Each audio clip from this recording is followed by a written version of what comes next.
Spicy Wings Garlic Adobo. Sa konting ingredients, makakagawa ka na ng ganitong kasarap na ulam. Inumpisan ko nga yan sa 5 kutsarang mantika sa mainit na kawali.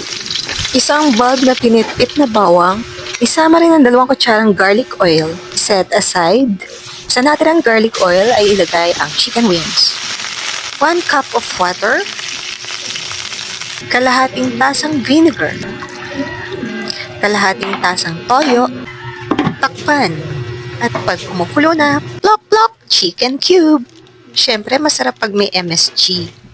Pakuluin na natin yan ng 10 minutes bago lagyan ng 2 kutsarang asukal. Lagyan mo na rin ng sili, damihan mo kung gusto mo. After 2 minutes ay okay na yan. Madali lang, diba? Plating na tayo. At eto na nga ang magpapasarap. Ang topping nito na garlic oil at ang garlic. At ayan, sinamahan ko na yan ng mainit na kanin. Amoy pa lang ay matatakam ka na. Lasang-lasa yung bawang, tamis, anghang at konting alat.